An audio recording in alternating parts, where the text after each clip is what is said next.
बोलिए सियापति रामचंद्र भगवान की जय। सदगुरु सर्वश्री आशुतोष महाराज जी की, श्री कृष्ण बलदेव की, सच्चे दरबार की जय। उपस्थित सत्संग प्रेमियों, हमारे संत महापुरुष एक मानव जाति को जो कि समाज के भीतर भूला है, भटका है, उसे ज्ञान की वो सब किरण प्रदान करते हैं, जिसको प्राप्त कर अज्ञानता भरा उसका जीवन वो प्रकाशमय हो जाता है, वो सुंदर हो जाता है। इसलिए हमारे महापुरुष कहते हैं कि संतों महापुरुषों का यदि इस धरती पर आगमन ना होता तो ये संसार जो है जलकर मर चुका होता। आग लगी आकाश में, झरझर गिरे अंगार, संत न होते जगत में तो जल मरता संसार, जल मरता संसार। और ये वास्तविकता है कि संसार, यदि ये पृथ्वी, ये संसार, मानवता, इंसानियत यदि कहीं थमी हुई दिख रही है, यदि कहीं बची हुई दिख रही है, तो वो केवल और केवल एक ही कारण से कि संतों महापुरुषों का समय समय पर धरती पर आगमन होता है। और संतों महापुरुषों की वाइब्रेशन जो है उनका, वो इस पृथ्वी पर है, जिस कारण से ये पृथ्वी के भीतर इंसानियत या मानवता थोड़ी बहुत जो दिख रही है वो उन्हीं के कारण से है। वरना कहा कि मानवता जो है वो समाप्त हो चुकी होती, इंसानियत खत्म हो चुकी होती, सब कुछ नष्ट भ्रष्ट हो चुका होता। इसे भक्तजनों, हमारे संत महापुरुष हमें यही समझाते हैं कि एक इंसान जब ऐसे श्रेष्ठ गुरु को प्राप्त कर लेता है तो उसे अपने जीवन में पूर्ण गुरु की शरण पाने के बाद निरंतर कोशिश करनी चाहिए कि वो इस भक्ति पथ का अनुसरण पूर्ण लगन, निष्ठा, भावना और श्रद्धा के साथ चले करे। क्योंकि आप सभी जानते होंगे, यूं तो आपने इस भंडारे के भीतर भी शायद ये बात सुनी हो और ये ग्रंथों के भीतर भी ये बात आती है, और आप लोग भी शायद अवगत हो इस बात से। कहते हैं काकभुशुंडी जी, गुरु गीता के भीतर ये वृत्तांत आता है। काकभुशुंडी जी जो पिछले जन्म में मानव थे, मनुष्य तन को उन्होंने प्राप्त किया था, जिस वक्त वो काक की योनि में आते हैं तो उस वक्त वो अपने पिछले जन्म की कथा को सुनाते हैं और वो कहते हैं कि इससे पहले जो मेरा जन्म था वो मानव का था, मानव तन को मैंने प्राप्त किया था, और मानव तन को पाने के बाद पूर्ण गुरु की शरण भी मुझे मिली थी, और पूर्ण गुरु की शरण में जाकर उस महान ज्ञान को भी पाया था, और ज्ञान के पथ पर वो चल भी रहे थे। लेकिन कहते हैं कि वो भगवान भोलेनाथ जी के बड़े उपासक थे, बड़ी पूजा अर्चना किया करते थे। एक दिन की बात है, कहते हैं वो अपने मंदिर में बैठे भगवान भोलेनाथ जी का आराधन, पूजन, वंदन कर रहे थे। और जिस वक्त वो पूजन, वंदन, आराधन करते हैं तो उसी वक्त कहते हैं उनके जो गुरुदेव थे, जिनकी शरण में जाकर उन्होंने उस ज्ञान को हासिल किया था, गुरुदेव का आगमन उस मंदिर के अंदर होता है। अब जैसे ही गुरुदेव मंदिर के अंदर आते हैं तो यहाँ वो जो शिष्य है वो अपने ही पूजा में लीन भगवान भोलेनाथ जी की पूजा करते चले जा रहे हैं, और उन्हें उस पूजा के दौरान इस बात का भी तनिक भान नहीं रहा कि मेरे गुरुदेव जो परम आराध्य हैं, परम पूजनीय हैं, परम वंदनीय हैं, उन गुरु का आदर, उनका आतिथ्य, उनका वंदन भी मुझे करना चाहिए। ये बात कहीं अहंकारवश वो ये बात को भूल गए और अपनी ही पूजा में लीन रहे। अब कहते हैं कि यहाँ तो वो पूजा कर रहे थे भगवान भोलेनाथ जी, और गुरुदेव आए और आकर चले भी गए, लेकिन उन्हें उस चीज से कोई वास्ता नहीं, क्योंकि कहते हैं गुरु जो होते हैं वो करुणा के सागर होते हैं। वो एक शिष्य की बेशक कितनी ही भूले क्यों ना हो, उनको भी माफ कर देते हैं, उसे नजरअंदाज कर देते हैं। अब हुआ ये कि गुरुदेव आए और उनका सम्मान नहीं किया, लेकिन गुरुदेव वहां से चले गए, उन्हें कोई फर्क नहीं पड़ता। लेकिन कहते हैं जब इस बात की खबर भोलेनाथ जी को पता चली, क्योंकि भोलेनाथ जी की आराधना कर रहे थे, अब भोलेनाथ जी को तो वो अंतर्यामी है, वो इस चीज को देखते हैं कि इसने क्या किया। पूर्ण गुरु इसके पास आए लेकिन उनका सम्मान नहीं किया, उन्हें वंदन नहीं किया और अपने अहंकार वश पूजा करते हुए शास्त्रों, ग्रंथों, कर्म कांडों को करते हुए कई बार एक इंसान के भीतर कर्ता भाव भी आ जाता है, मैं की भावना आ जाती है कि मैं परम विद्वान हूँ। तो इस अहंकार वश वो अपने गुरु का सम्मान करने के लिए भी नहीं उठा। तो कहते हैं भगवान भोलेनाथ जी इस बात से रुष्ट हो गए और भगवान भोलेनाथ जी ने उसको श्राप दे दिया कि जा, तूने बहुत निम्न कार्य किया है। गुरु तो प्रथम पूजनीय हुआ करते हैं, परम वंदनीय हुआ करते हैं और ऐसे महान गुरु को पार कर भी आज तूने उनका पूजन आराधन नहीं किया, अहंकार वश तू मेरी ही पूजा में लगा रहा। तो जा, मैं तुझे श्राप देता हूँ, तो अगले जन्म में निम्न योनि को प्राप्त होगा, तो कौवे की योनि को प्राप्त करेगा। अब कौवे की योनि, अब कहते हैं ये श्राप उसे मिल गया तो इस चीज से वो भयभीत हो गए, वो डर गए और अब वो क्षमा याचना करने लगे। किसके चरणों में? भगवान भोलेनाथ जी के चरणों में कि हे भोलेनाथ, मुझसे आज बहुत बड़ा अपराध हो गया है। मैंने आज अपने गुरुदेव का आराधन नहीं किया, इस कारण से मैं इस श्राप को आपने मुझे दिया, लेकिन मैं क्षमा चाहता हूँ। आप मुझसे ये जो श्राप आपने मुझे दिया है आप इसे लौटा लीजिए, आप इसे वापस कर दीजिए। लेकिन भगवान भोलेनाथ जी ऐसे कैसे कर सकते थे? उन्होंने कहा मेरे मुख से जो श्राप निकल गया है वो अटलीय है, वो टाले नहीं टल सकता, तुम चाहे जो मर्जी कर लो। अब कहते हैं हरि रूठे गुरु ठौर दे।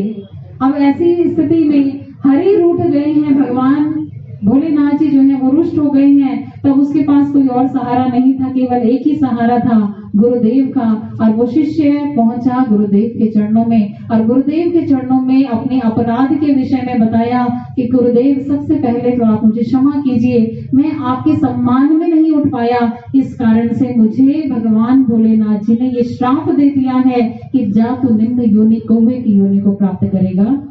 अब आप ही मुझे बचा सकते हैं इस श्राप से, आप ही कृपा कीजिए, आप ही दया कीजिए।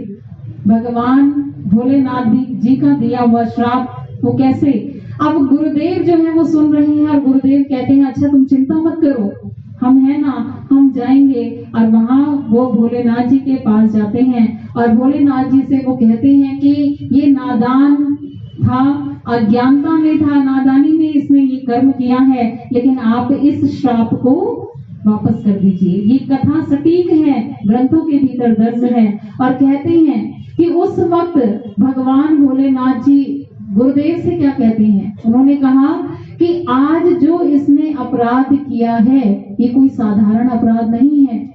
इस धरती पर आई हुई पूर्ण शक्ति गुरुदेव के रूप में जब आती है तो वो एक महान शक्ति हुआ करती है, इस सृष्टि की सबसे बड़ी शक्ति हुआ करती है। और उतनी बड़ी शक्ति का आज इसने घोर अपमान किया है।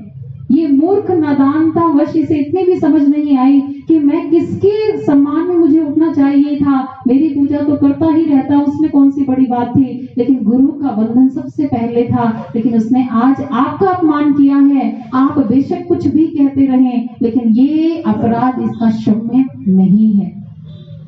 गुरुदेव ने फिर कहा कि हम कह रहे हैं आप इसके अपराध को क्षमा कर दें। तो उस वक्त गुरुदेव के कहने पर भगवान भोलेनाथ जी क्या कहते हैं? उन्होंने कहा कि अब तो हमारे मुख से ये श्राप निकल चुका है, ये श्राप अटलनीय है, लेकिन एक कार्य और किया जा सकता है आपके कहने पर कि निम्न योनि कौवे की तो ये भोगेगा ही भोगेगा, लेकिन उस कौवे की योनि में भी ये जो है श्रेष्ठ भक्त कहलाएगा। इसका जो जीवन होगा वो भक्तिमय होगा, आनंदमय होगा। और जिसके जीवन में उस ईश्वर की परम भक्ति है उसके जीवन में फिर किसी चीज का भाव नहीं। संसारिक वस्तुएं उसके जीवन में हो ना हो, संसारिक साधन उसके जीवन में हो, रिश्ते उसके जीवन में हो ना हो, उससे कोई नहीं फर्क पड़ता। लेकिन जिसके जीवन में भक्ति है वो अपने आप में बड़ा धनवान है, बड़ा उसका श्रेष्ठ स्थान हुआ करता है, इसलिए इसका जीवन भक्तिमय रहेगा। और यही कारण था कि अगला जन्म उसे काक की योनि मिली, लेकिन उस काक की योनि में होते हुए भी जो पक्षियों का राजा कौन कहा जाता है? गरुड़ कहा जाता है, लेकिन गरुड़ को भी काकभूषुंडी जी ने अपने उस जन्म में कथा को, भक्तिमय विचारों को प्रदान किया, क्योंकि जीवन श्रेष्ठ हो चुका था, उस भक्ति से सराबोर हो चुका था। तो कहने का अर्थ ये है कि हमारे ग्रंथ भी इस बात को कहते हैं कि जिसने गुरु का निरादर किया, जिसने गुरु का अपमान किया, गुरु की अवज्ञा की, उसे नरकों में भी ठौर नहीं है। उसे स्वयं गुरु, स्वयं परमात्मा भी उसे स्वीकार नहीं करते, उसके लिए परमात्मा की नजरों में भी स्थान नहीं होता है। इसलिए हमें अब सोचना पड़ेगा कि हम भी शिष्य हैं। परम पूजनीय गुरुदेव सतगुरु सर्वश्री आशुतोष महाराज जी के हम भी शिष्य हैं। हम भी अपने जीवन के भीतर थोड़ा सा दृष्टिपात करें, थोड़ा सा अवलोकन करें, थोड़ा सा नजर दौड़ाएं और देखें कि हमारी स्थिति कहाँ पर है। कहीं हमसे भी जाने अनजाने कुछ इसी प्रकार का कर्म तो नहीं हो रहा है, और अगर हो रहा है तो फिर उसमें कुछ तब्दीली करने की आवश्यकता है, क्योंकि हमारा जीवन धन्य तभी हो सकता है।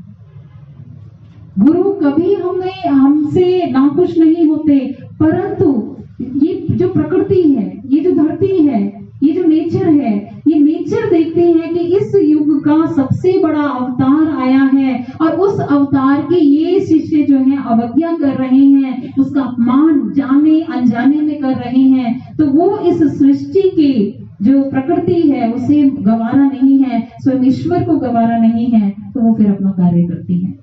एक बहुत सुंदर बात ध्यान आ रही है, गुरु किस प्रकार से अपनी कृपा अपने शिष्य पर करते हैं। वो उसकी नादानी, उसके जो भी वो कर रहा है उस पर भी उसका दृष्टि नहीं होती। वो बार बार, क्योंकि वो दया का सागर है, वो करुणा का सागर है, इसीलिए तो कहते हैं करुणा के बादल बरसाने आया है, सतगुरु सबको पार लगाने आया है। बार बार शिष्य भूल करता है, लेकिन उस भूल को भी गुरु बार बार स्वीकार करते हैं, बार बार उसे नजरअंदाज करके उससे उसकी भावना के साथ उसे स्वीकार करते हैं। कैसे? इतिहास के अंदर बात आती है गुरु अमरदास जी की। उनके समय की बात है, कहते हैं उस समय में एक व्यक्ति था जिसका नाम था गंगू शाह। गंगू शाह यूं तो ब्रह्म ज्ञानी नहीं था, गुरु की शरण में आकर उसने ज्ञान को हासिल नहीं किया था, लेकिन कहते हैं शाह था, बहुत बड़ा साहूकार था, धनाढ्य व्यक्ति था, और उसका नाम का जो चर्चा थी वो चारों तरफ थी। कोई भी कहीं से भी उसके नाम के विषय में पूछ ले तो उसके महिमा का बखान जो था वो सभी जगह होता था, और कोई भी उसके नाम से अपरिचित नहीं था। ऐसी उसकी शाही थी, ऐसा धनाढ्य व्यक्ति था। कहते हैं धन इतना उसके पास था कि वो केवल अगर किसी देवी की, किसी भगवान की अगर पूजा करता था तो कहते हैं वो देवी लक्ष्मी की ही पूजा किया करता था। उसकी जो आरती की थाली थी वो कोई और नहीं, उसकी वो तिजोरी हुआ करती थी, वो उसी को, नारायण नाम की चीज उसके जीवन में नहीं थी, केवल और केवल देवी लक्ष्मी का भक्त था, धन की ही पूजा किया करता था। इतना धन था उसके पास में, और समय नहीं था किसी और की तरफ देखने का और करने का। कहते हैं दिन दुगनी रात चौगनी वो तरक्की कर रहा था। और ऐसी स्थिति में कहते हैं एक समय ऐसा आया, समय हमेशा एक जैसा नहीं रहता, कभी धूप तो कभी छांव, कभी दिन तो कभी रात, कभी रात, तो ये कभी लाभ तो कभी हानि, कभी सुख तो कभी दुख, ये जीवन के भीतर लगे ही रहते हैं। ठीक ऐसे ही उस व्यक्ति के साथ भी था। अब जीवन में कुछ ऐसी परिस्थिति आई कि वो गंगू शाह से हो गया मंगू शाह, मंगता फिरने लगा। अभी उसकी हवेली जो इतनी बड़ी हुआ करती थी, जिसमें नौकर चाकर, दास दासियां, घर परिवार के सदस्य और कितनी चहल पहल हुआ करती थी, बिल्कुल दिवाली की जैसे रौनक बाजार में हुआ करती है, ऐसे ही रौनक उसके घर में लगा करती थी। इतनी बड़ी हवेली का वो मालिक था, इतना उसका काम था कि चारों तरफ केवल आवाजाही ही आवाजाही दिखाई देती थी। अब ऐसी स्थिति में कहते हैं जब उसके पास धन नहीं, तो संसार की ही रीति है, संसार की ये रीति है कि जब तक हमारे पास धन है, रुतबा है, मान है, सम्मान है, तो हमारे दूर से दूर के रिश्तेदार भी नजदीकी बन जाते हैं। लेकिन जैसे ही हमारे पास ये चीज गई नहीं कि हमारा अपना भी हमें पहचानने से इनकार कर देता है। और यही स्थिति अब उस वक्त गंगू शाह की हुई कि उसके स्वयं के जो पत्नी और जो बच्चे थे वो भी अब उसे ऐसी स्थिति में अकेला छोड़कर जा चुके थे। वो भी उसे पहचानने से इनकार कर देते हैं और पत्नी भी अपने बच्चों को साथ लेकर मायके चली गई थी। कहते हैं नौकर चाकर जो दास दासी उसके थे, क्योंकि अब उसे कोई वेतन नहीं दे पा रहे थे, गंगू शाह उन्हें वेतन नहीं दे पा रहा था, इसलिए अब उन्हें वो भी काम छोड़कर वो भी निकल चुके थे। अब किसके लिए रहते हो? अब ऐसी उसकी स्थिति हो गई। अब वो बिल्कुल उसके जो हवेली थी, कहते हैं उसमें मातम सा बनने लगा, सन्नाटा, जैसे शमशान का सा सन्नाटा होता है, ऐसा सन्नाटा वहां पर छा गया। ऐसे ही समय बीता। अब वो व्यक्ति बड़ा परेशान हो गया कि मुझे क्या करना चाहिए, मैं क्या करूं, क्या है मेरे बचने का रास्ता, क्या है बचाव का उपाय। तो ऐसी स्थिति में अब उसने क्या किया, वो दर बदर घर से बाहर, उसे कहीं शांति नहीं मिल रही थी, कहीं चैन नहीं मिल रहा था, समझ नहीं आ रहा था वो करे तो क्या करे और ना करे तो क्या ना करे। ऐसी चिंता में वो अपने घर से बाहर निकला, और जैसे ही घर से बाहर निकला तो अभी गलियों में वो निकल ही रहा था, कहां से कहां उसके कदम लेकर जा रहे थे उसे खुद नहीं पता चल रहा था। वो कदमों को आगे बढ़ाता और आगे की ओर बढ़ता ही चला जा रहा था। और कहती है बढ़ते बढ़ते बढ़ते बढ़ते वो एक ऐसे शहर में गया जिस शहर का नाम था गोविंदलाल। अभी वो उस शहर में पहुंचा ही था कि उसे कहीं भजन कीर्तन की सी आवाजें आने लगी, सत्संग की सी आवाजें आने लगी, और वो खुद उस दिशा की तरफ जाने लगा जहां से वो आवाज आ रही थी। और वो जो स्थान था, वो जब वहां पर पहुंचा तो उसे पता चला ये किसी गुरु का स्थान है, और वो गुरु कोई और नहीं, गुरु अमरदास जी थे। गुरु अमरदास जी के दरबार में पहुंचा, भजन कीर्तन का कार्यक्रम हो रहा था, बैठा कुछ देर उसने वो कार्यक्रम सुना, और सुनने के बाद जब कार्यक्रम समाप्त हो गया तो गुरुदेव के चरणों में वो गिर गया, क्योंकि उसने गुरु की महिमा अनंत सुनी थी कि गुरुदेव जो है वो दया के सागर हैं, वो करुणा के सागर हैं, दीन दुखियों पर कृपा करते हैं, अभागों पर दया करते हैं, उनके भाग्यों को सवार दिया करते हैं। ऐसी महिमा उसने गुरु अमरदास जी की सुनी थी। अब इसी महिमा को सुनने के कारण से वो वहां पर रुक गया, और जैसे ही रुका तो अब वो इंतजार करने लगा कि कब उसे मौका मिले गुरु अमरदास जी के चरणों में बैठने का और अपनी कथा, अपनी व्यथा को सुनाने का। जब उसने इंतजार किया, एक पल ऐसा भी आ गया, वो गुरुदेव के चरणों में बैठा था और उसने अपनी सारी कथा व्यथा जो है वो गुरुदेव अमरदास जी को सुना दी कि गुरुदेव मेरे जीवन में ऐसी ऐसी घटना घटित हुई है, और आज मैं शाह से फकीर बन चुका हूँ, मेरे पास कुछ भी नहीं है, आप ही दया कर सकते हैं, आप ही कृपा कर सकते हैं, और आप ही मुझे अब इस मुसीबत से बचा सकते हैं। गुरुदेव ने कहा अच्छा बताओ तुम क्या चाहते हो? तो वो शाह कहता है, उसने कहा मैं चाहता हूँ कि मैं पहले जैसा ही बन जाऊं, मेरा वैसा ही नाम हो, मेरे वैसे ही रुतबा हो, मेरी वैसी ही प्रतिष्ठा हो, मेरा वैसा ही कारोबार हो, मैं चाहता हूँ कि मुझे ये सब चीजें फिर से मिल जाए। गुरुदेव ने कहा देखो गंगू शाह, तुम कहते तो शाह हो, उस गुरुदेव ने नाम पूछा था तो उसने बताया मैं गंगू शाह हूँ। गुरुदेव मन ही मन मुस्कुराने लगे और सोचने लगे कि ये कहाँ का शाह है, और गुरुदेव के चेहरे पर आई हुई उस मुस्कान को देखकर इसके मन में भी चला कि गुरुदेव अचानक से क्यों मुस्कुराने लगे हैं। ये सोच रहे होंगे नाम तो कहता है शाह, गंगू शाह, लेकिन इसकी स्थिति तो हमें ही पता है कि वास्तव में इसकी स्थिति क्या है। लेकिन फिर उसने सोचा कि चलो कोई बात नहीं, गुरुदेव मुस्कुरा भी रहे हैं तो कोई बात नहीं। लेकिन फिर उसने फरियाद रखी कि मेरी एक ही प्रार्थना है, आप मुझे वहीं पर लाकर खड़ा कर दीजिए जहां मैं पहले से था। गुरुदेव ने उसे कहा देखो गंगू शाह, तुम ऐसी दौलत को पाना क्यों चाहते हो जो दौलत आज है कल नहीं भी रही, जिस दौलत का स्वयं पर कोई भरोसा नहीं है। हम तो चाहते हैं तुम्हें ऐसी दौलत प्रदान करें जो दौलत कभी मिटेगी नहीं, कभी खत्म नहीं होगी। हम तुम्हें वो दौलत देना चाहते हैं, तुम उस दौलत को प्राप्त कर लो। उसने कहा ऐसी कौन सी दौलत है जो दौलत कभी खत्म नहीं होगी, क्योंकि उसे तो भौतिक संसार की दौलत, धन वैभव चाहिए था, और यहाँ गुरुदेव ने ऐसी दौलत के विषय में कहा जो कभी समाप्त नहीं होगी। तो फिर उसने कहा कि कौन सी दौलत है जो कभी समाप्त नहीं होगी? तो उन्होंने कहा मैं चाहता हूँ, हम चाहते हैं कि तुम गुरु दरबार की सेवा रूपी दौलत को प्राप्त करो, भक्ति रूपी दौलत को प्राप्त करो। ये दौलत कभी खत्म नहीं होती, इसके भंडारे हमेशा भरे रहते हैं। जो इस भक्ति को अपने जीवन में स्थान देता है उसके भंडारों में कभी कमी नहीं आती। तुम इस दौलत को प्राप्त करो।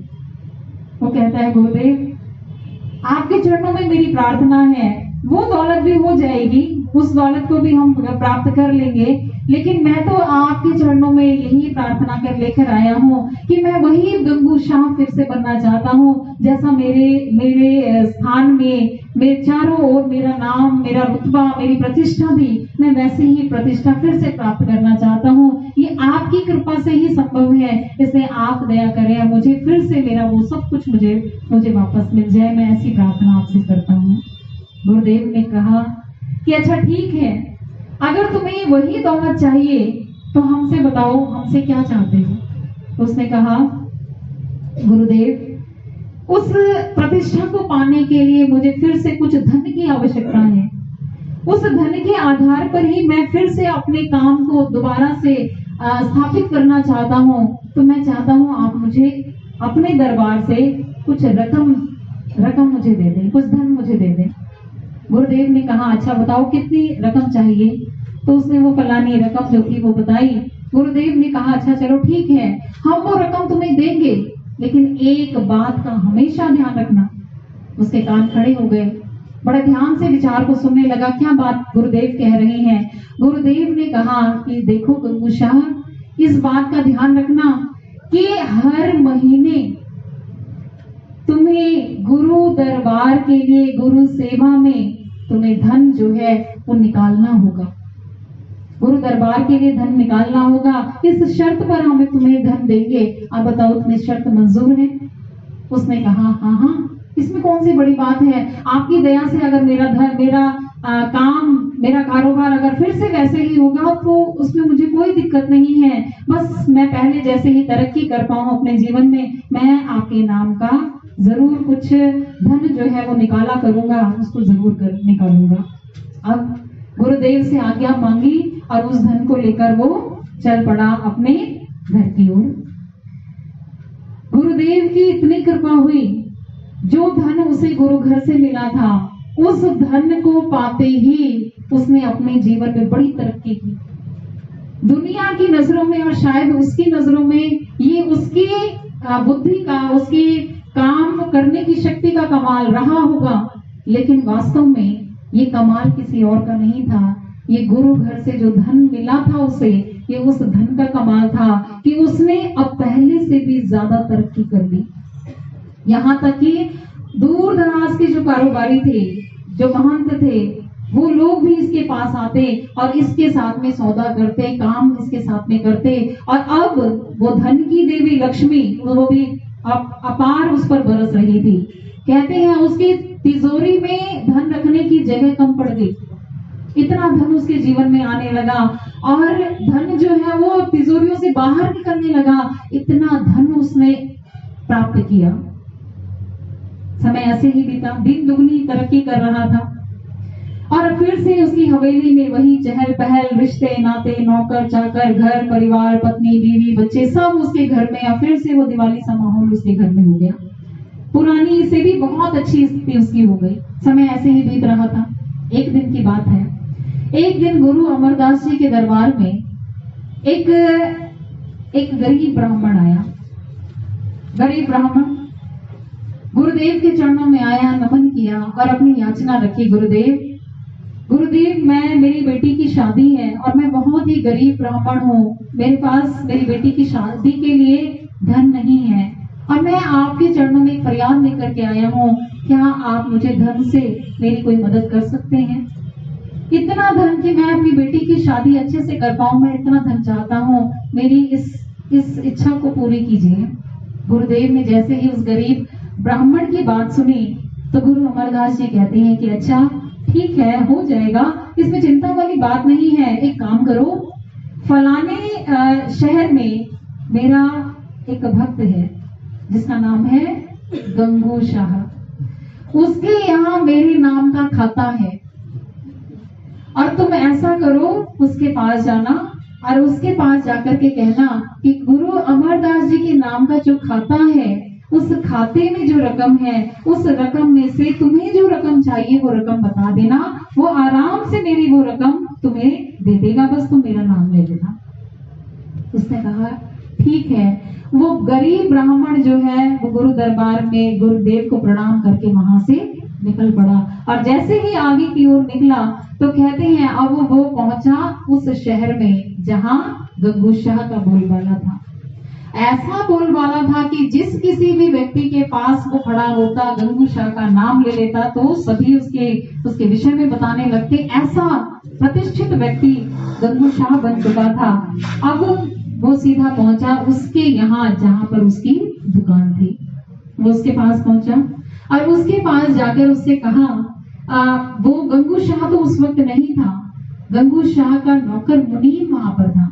उसने मुनीम के पास जाकर के अपनी सारी बात बताई कि मैं अमरदास जी के दरबार से आया हूँ और गुरु अमरदास जी ने मुझे भेजा है। गुरु अमरदास जी के नाम का खाता आपके यहाँ चल रहा है, आप मुझे उस खाते में से कुछ रकम दे दीजिए।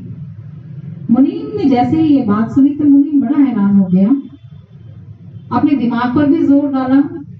गुरु अमरदास जी के नाम का खाता और हमारे यहाँ बिल्कुल भी नहीं, इस नाम का तो कोई खाता है ही नहीं। और ये कैसे गरीब, ये ब्राह्मण कैसे बोल रहा है। उसने साफ साफ मना कर दिया कि इस नाम का कोई खाता हमारे यहाँ पर नहीं है। लेकिन ब्राह्मण ने फिर से कहा कि नहीं नहीं, गुरु अमरदास जी के नाम का खाता आपके यहाँ है, आप जाकर पता कीजिए। अब उस व्यक्ति को लगा, उस मुनीम को लगा कि अगर ये बात इतने अडिगता के साथ में ये गरीब ब्राह्मण बोल रहा है तो कहीं ना कहीं सच्चाई होगी।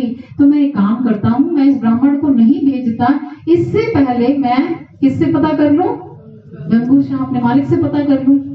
अब कहते हैं सुबह के 11 बज रहे थे और गंगू शाह जो था वो अपने घर पर था। तो वो मुनीम जो है अपने उस घर पर आता है और घर पे आने के बाद वो गंगू शाह उस वक्त सो रहा था। सोते हुए गंगू शाह को उठाया और कहा कि इस प्रकार से एक ब्राह्मण आया है और वो बता रहा है कि ये गुरु अमरदास जी के नाम का खाता आपके यहाँ पर है, उससे रकम चाहिए। तो वो सोता हुआ बड़ा परेशान हो गया। उसने कहा, अरे कौन सा गुरु, कौन सा खाता, कौन सा गरीब ब्राह्मण, मैं किसी को नहीं जानता, जाकर उसको कह दो कि हमारे यहाँ किसी गुरु का खाता नहीं है और उसे धक्के मार के यहाँ से बाहर निकाल दो। अब जैसे ही ये हुआ तो उसे बाहर निकाल दिया गया और वो चैन की नींद सो गया। फिर से चद्दर तानी और सो गया और साथ ही साथ ये बड़बड़ाते हुए कि न जाने कहां से कौन आ जाते हैं और मुझे सोने भी ठीक से नहीं देते, इस प्रकार से बड़बड़ाता हुआ वो फिर से सो गया। कहते हैं यहाँ तो उसने ये कह दिया कि गुरु के दरबार में मेरे यहाँ गुरु का कोई खाता नहीं है, लेकिन ये शब्द ये वो प्रकृति जानती है।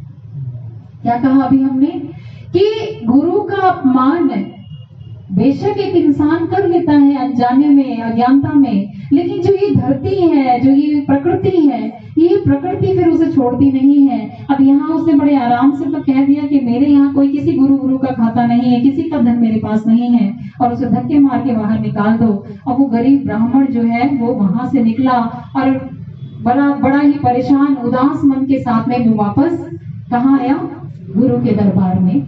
गुरु अमरदास जी के चरणों में प्रार्थना की, नमन किया और कहा कि गुरुदेव, गंगू शाह तो कहता है कि आपके नाम का उसके यहाँ कोई खाता नहीं है।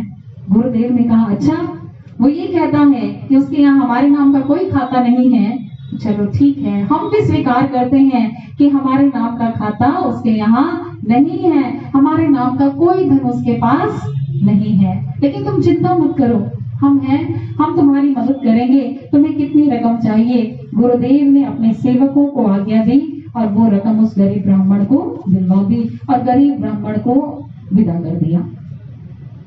अब गुरुदेव के मुख से जो निकले शब्द थे क्या थे कि अच्छा वो ये कहता है कि उसके यहाँ हमारे नाम का कोई खाता नहीं है, तो हम भी इस बात को स्वीकार करते हैं जो वो कहता है कि हमारे नाम का कोई खाता उसके यहाँ नहीं है, कोई धन उसके पास नहीं है, तो ठीक है।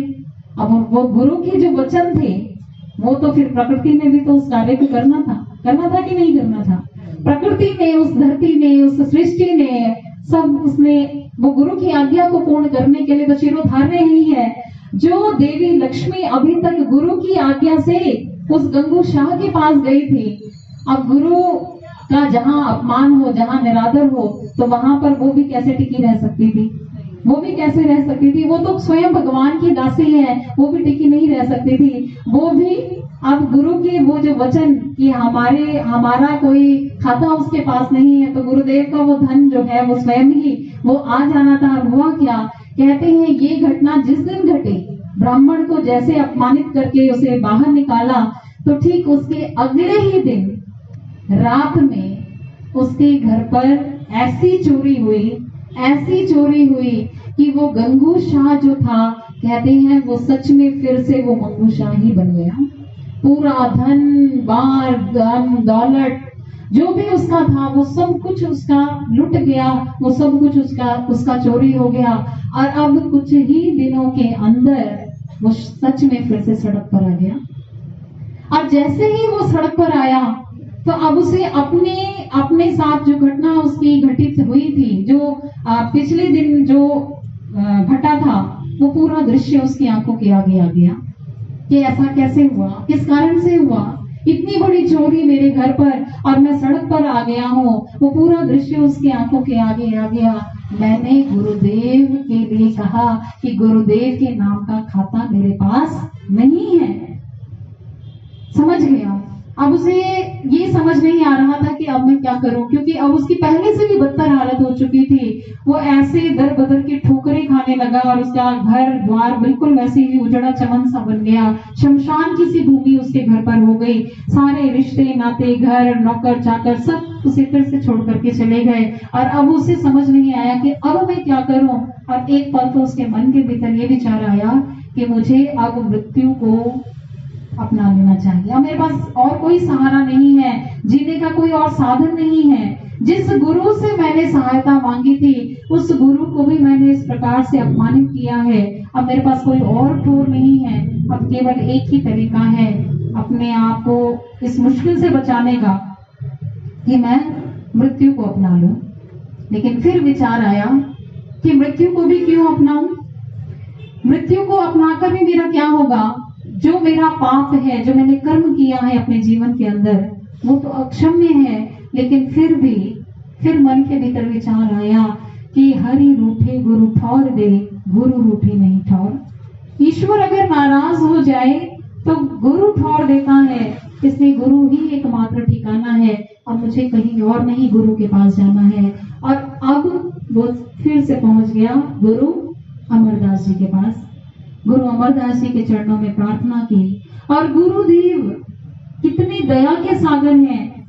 जैसे उन्हें मालूम था कि गंगू शाह जो है वो फिर से आने वाला है, और वो अपने आसन पर विराजमान, जैसे उसकी ही बाट जोह रहे हो, उसका ही इंतजार कर रहे हो कि वो आने वाला है। ऐसे उससे मिलने के लिए वो भी तैयार बैठे थे। जैसे ही वो आसन पर विराजमान गंगू शाह आया, गुरुदेव के चरणों में विनती की, प्रार्थना की और क्षमा मांगने लगा, रोने लगा, गिड़गिड़ाने लगा। गुरुदेव, मैं भूल गया था कि आपकी दया को, आपकी कृपा को, आपने मुझ पर कितने उपकार किए, मैं भूल गया था। और अज्ञानता में मैंने इस प्रकार से आपका अपमान किया। गुरुदेव, अब मुझे माफ कर दो। अब की बार, इसके बाद मुझसे कोई गलती नहीं होगी। आप इस बार मुझे क्षमा कर दो। गुरुदेव कहते हैं, गंगू, मैं तो तुम्हें पहले से ही कह रहा था कि इस दौलत को प्राप्त करके तू क्या करेगा? तू उस दौलत को प्राप्त कर जिससे तू सबसे बड़ा शाह बन जाएगा, शाहों का शाह बन जाएगा। तो ऐसे दरबार की सेवा कर और अपने जीवन को इतना महान बना। तो किसकी सेवा में लग गया? तो कहां संसार के धन को कमाने के लिए लग गया? मेरी बात अब मान, अब मेरी बात मान। और अब तुझे उसी भक्ति की दौलत को कमाना है। गुरु दरबार की वो सेवा की दौलत को कमा, जो सेवा तुझे महान बना देगी, जो सेवा कभी खत्म नहीं होगी, जो सेवा तुझे धन्य बना देगी। इसलिए तुझे गुरु दरबार की सेवा करनी है। गंगू शाह प्रसन्न हो गया, खुश हो गया।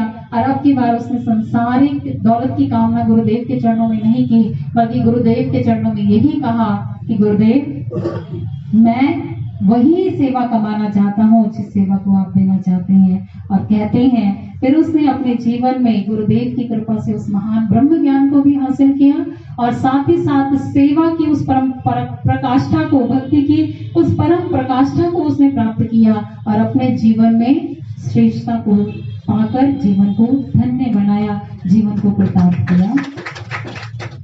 भक्तजन कई बार हमारे साथ भी ऐसा होता है, हम भी सांसारिक उपलब्धियां, भौतिक वस्तुओं को, सांसारिक वस्तुओं को, रिश्तों को और नातों को प्राप्त करने की कामना लेकर के इस भक्ति पथ से जुड़ते हैं। लेकिन स्थिति कब, क्योंकि कहते हैं कि कर्ता और मैं की भावना ये सबसे बड़ा शत्रु है हमारा, और ये संग संग हमारे चल रहा है। और ये कर्ता भाव जिस वक्त एक साधक के मन के भीतर आ जाता है, तो ये कर्ता भाव फिर उसे उस परम शिखर से नीचे लेकर पहुंचा देता है।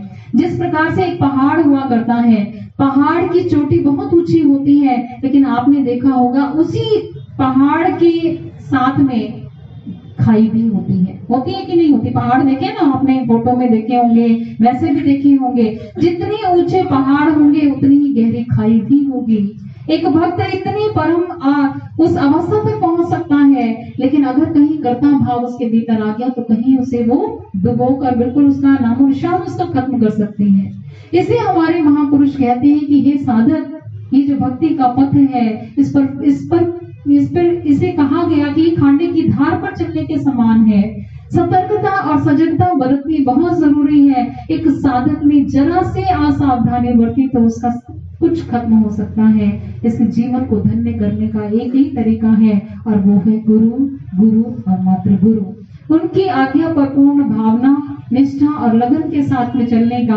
क्योंकि अगर निष्ठा में कहीं कमी आई, अगर निष्ठा में कहीं कमी रही, तो फिर सब पूरा शिष्यत्व जो अभी तक की करी कमाई है वो सब कुछ समाप्त हो सकती है, और उसे क्षण नहीं लगेगा। हम देखते हैं अपने ही आंखों के आगे कितने ऐसे भक्त हैं, कितने ऐसे लोग हैं जिनका नाम सबसे पहले लिया जाता था। मतलब सेवादारों की, गुरु घर में सेवादारों के नाम पर सबसे पहले जिसका नाम लिया जाता था, लेकिन आज वो कहीं दिखते भी नहीं है। क्यों? क्योंकि कहीं कर्ता भाव आया और कहीं संशय आया, और उस संशय ने सब समाप्त कर दिया। इसलिए हमारे ग्रंथ ही कहते हैं, पूर्ण गुरु को पाकर यदि एक शिष्य निष्ठा से ना चल पाए और ऊपरी मन से चले, तो उसके वैसे चलने का भी लाभ नहीं है। अगर हम अपने जीवन को धन्य करना चाहते हैं तो उसके लिए पूर्ण के आगे पूर्ण समर्पण करने की आवश्यकता है। अगर हमें पूर्ण गुरु मिला है तो ऐसे पूर्ण गुरु को पाकर हम पूर्ण निष्ठा और भावना के साथ चलें, क्योंकि गुरु ऐसे ही शिष्य का इंतजार करता है जो पूर्ण लगन के साथ में चल रहा हो। क्योंकि गुरु का इंतजार जानते हैं आप, कोई साधारण नहीं हुआ करता। गुरु न जाने हमारा कितने वर्षों से, कितने जन्मों से वो हमारा इंतजार कर रहा है। वो भीड़ जिस तरह से एक गडरिया होता है, गडरिया जो है अपनी भेड़ों को चुन चुन के लेकर के आता है। अगर खो जाती है कहीं तो जब तक वो वापस नहीं मिल जाती तब तक वो उनको ढूंढता है। ऐसे ही गुरु महाराज जी भी हमें इस गडरिये की तरह संसार की भीड़ से एक लेकर के आए हैं। एक बहुत सुंदर एक सच्ची घटना ध्यान आ रही है। एक बार गुरु महाराज जी के दरबार में, दिव्यधाम आश्रम की बात है, महाराज जी के पास महाराज जी की इच्छा हुई केले खाने की। यूं तो महाराज जी केले बहुत कम लेते हैं, लेकिन उस दिन महाराज जी का मन हुआ तो महाराज जी के जो कक्ष में जो सेवादार जो प्रचारक स्वामी भाई जिनकी सेवा थी, महाराज जी ने उनसे कहा हमें केले लेने हैं, केला खाना है। तो जैसे ही ये इच्छा सुनी तो वो भाई दौड़े वो देखने लगे। उन्होंने देखा महाराज जी के कक्ष में कहीं केले हों, लेकिन केले कहीं नहीं थे। किचन में देखा, महाराज जी की जो रसोई है उसमें देखा कि उसमें केला मिल जाए कोई, लेकिन उसमें भी कोई केले नहीं थे।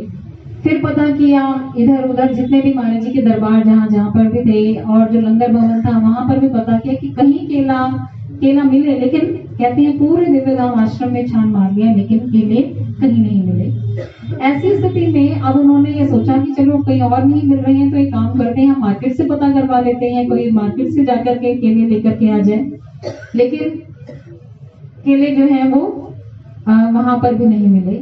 और कहते हैं इसी बीच में एक जो भाई थे वो केले लेकर के आ रहे थे गुरु दरबार के अंदर। तो जैसे ही गुरु दरबार के अंदर वो आ रहे थे, दिव्य धाम के अंदर उन्होंने एंट्री की, तो महाराज जी का दरबार लगा था, और वो दरबार में जाकर उन्होंने जैसे ही प्रणाम किया तो पूरे दिव्य धाम के अंदर केले की चर्चा तो चल ही रही थी कि केले चाहिए। अब ऐसी स्थिति में क्या हुआ, उन्होंने क्या किया, ये खबर भी पहुंच गई कि केले जो है वो दरबार में आ चुके हैं। तो जैसे ही दरबार में केले चढ़े तो वैसे ही वो केले जो है वो सेवादार के माध्यम से वो महाराज जी के कक्ष में चले गए।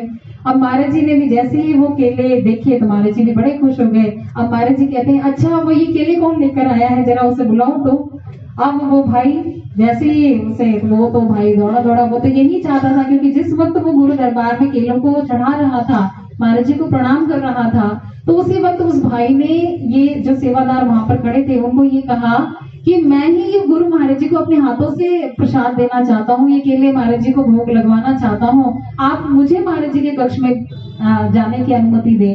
तो उन्होंने कहा, नहीं नहीं, महाराज जी के कक्ष में जाने की ऐसी अनुमति हर किसी को नहीं होती, तो इसलिए आपके ये केले वहां पहुंचा दिए जाएंगे, आप निश्चिंत रहिए। तो अब वो भाई जो इतनी कामना कर रहा था, इच्छा उसकी थी, तो जैसे ही अब महाराज जी ने ही कह दिया कि उस भाई को कौन लेकर आया, उससे जरा भेजो। तो अब महाराज जी के कक्ष में वो भाई पहुंच गया, और जैसे ही पहुंचा तो महाराज जी के चरणों में प्रणाम किया, और वो रोने लगा कि महाराज जी, आप, मैं कब से मेरी इच्छा थी कि मैं ही आपको अपने हाथों से केले भोग लगवाऊं, मैं बोल भी रहा था लेकिन कोई मेरी सुन नहीं रहा था। तो महाराज जी, अब आप, महाराज जी कहते हैं, अच्छा तेरी बहुत इच्छा थी केले मुझे देने की। तो वो कहते हैं, हाँ महाराज जी, जब मेरा ये जो पेड़ था केले का, इसमें जब पहला फल आया था, तो उसी वक्त से मेरे मन में ये भाव चल रहा था कि इसमें जो ये पहला फल आएगा तो मैं ये पहला फल महाराज जी को भोग लगाऊंगा। तो मेरी ये इच्छा थी, और मैं कब से इसके पकने का इंतजार कर रहा था, इसके फलने फूलने का इंतजार कर रहा था, और इतने समय से मैं इंतजार कर रहा था। और महाराज जी आज जब ये पक गए तो फिर मेरा मन हुआ कि मैं महाराज जी के पास लेकर के आऊं। तो महाराज जी, मेरी बड़ी इच्छा थी। महाराज जी कहते हैं, अच्छा तो इतने वर्षों, इतने समय से तो इंतजार कर रहा था। तो वो भाई कहते हैं, हाँ जी महाराज जी। महाराज जी कहते हैं, तुम तो केवल इतने ही समय से इंतजार कर रहे थे, तुम्हें मालूम है जब तुमने ये बीज बोया था और जब ये निकला भी नहीं था, तो मैं तो तब से इंतजार कर रहा था कि कब वो समय आएगा कि ये केले का प्रसाद तो मेरे पास लेकर के आएगा। मैं तो इतने समय से इंतजार कर रहा था।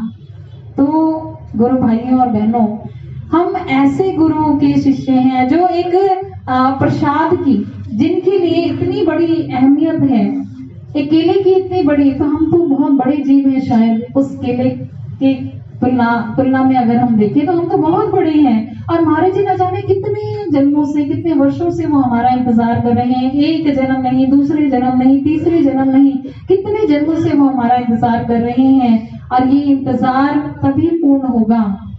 हम आ तो गए हैं महाराज जी के चरणों में, लेकिन इसके बाद भी एक इंतजार उनका और है। और जानते हैं वो इंतजार क्या, कौन सा है? इतने शिष्यों में एक बार कहते हैं, ठाकुर रामकृष्ण परमहंस जी से किसी ने कहा कि आप जब इस संसार से उस धाम में जाएंगे, दूसरे लोक में जाएंगे, और उस ईश्वर ने अगर पूछ लिया कि आप मेरे लिए क्या तोहफा लेकर के आए हैं, आप भगवान के लिए, आप गुरु हैं, कोई साधारण तो है नहीं, आप गुरु हैं, और गुरु को यदि भगवान ने बोल दिया कि आप मेरे पास आए हैं तो मेरे लिए कोई तोहफा लेकर के आए हैं, तो आप क्या बताएंगे, क्या तोहफा लेकर के आए हैं? तो वो कहते हैं कि मैं अपने शिष्य विवेकानंद को आगे कर दूंगा और मैं कहूंगा कि मैं ये तोहफा लेकर के आपके लिए आया हूँ, है ना। तो ऐसे ही कितने, अगर महाराज जी से भी कभी कोई कहे कि महाराज जी आप भी इतनी बड़ी शक्ति रही हैं, इतनी धरती पर आपके इतने गुरु, इतने शिष्य रहे हैं, इतनी संतानें रही हैं, इतनी संतानों में कोई तोहफा आप हमारे लिए भी लेकर के आए हैं, अगर महाराज जी से कभी किसी ने, भगवान ने पूछ लिया, तो महाराज जी की भी ये इच्छा है कि मैं भी ये कह पाऊं कि मैं एक नहीं कितने तोहफे लेकर के आया हूँ।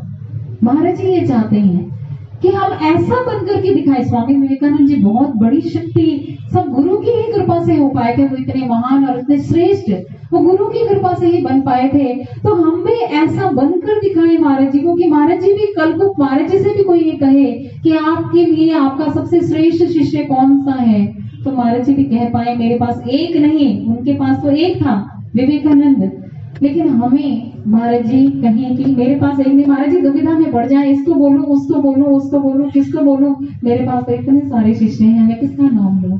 ऐसे महाराज जी को हमें दुविधा में डालना है, और उसके लिए क्या करना पड़ेगा? प्रयास, पुरुषार्थ हमारा हर प्रकार का, साधना के स्तर पर, सेवा के स्तर पर, सत्संग के स्तर पर, हमारे भीतर के विकारों के स्तर पर, अपने दोषों को खत्म करने के स्तर पर, अपने भीतर गुणों को स्थापित करने के स्तर पर, हर प्रकार से हमें अपने पर काम करना है ताकि हम ऐसे बन पाए जिसे देखकर वास्तव में महाराज जी को भी खुशी हो। बनना चाहेंगे सब ना, सभी प्रयास सभी ने करना है। अपने स्तर पर हम सभी प्रयास करेंगे। बाकी तो हमारे गुरुदेव हैं ही, आशुतोष, जिनका नाम ही आशुतोष है, जो थोड़े से ही हमारे करने से खुश हो जाया करते हैं, प्रसन्न हो जाया करते हैं। हमारा प्रयास और उनकी प्रसन्नता। कितनी बड़ी बात है कि हमारे किसी प्रयास के द्वारा अगर हम अपने गुरु को, उनके चेहरे पर हमारे कारण से अगर खुशी की एक लहर भी दौड़ गई, कितनी बड़ी बात है। हमारे लिए बहुत बड़ी उपलब्धि है ये कि हम महाराज जी को खुश कर पाए, हम महाराज जी को प्रसन्न कर पाए। तो ऐसी ही कामना, ऐसी प्रार्थना के साथ कि महाराज जी हम आपकी ऐसी संतान बनना चाहते हैं, हम आपके ऐसे शिष्य बनना चाहते हैं, आपकी दया होगी तो निश्चित ही ऐसे बन पाएंगे। तो इन्हीं विचारों के साथ अपनी वाणी को हम यहीं पर विराम देंगे और बोलिए सियापति रामचंद्र भगवान की, सदगुरु महाराज जी की, सच्चे दरबार की।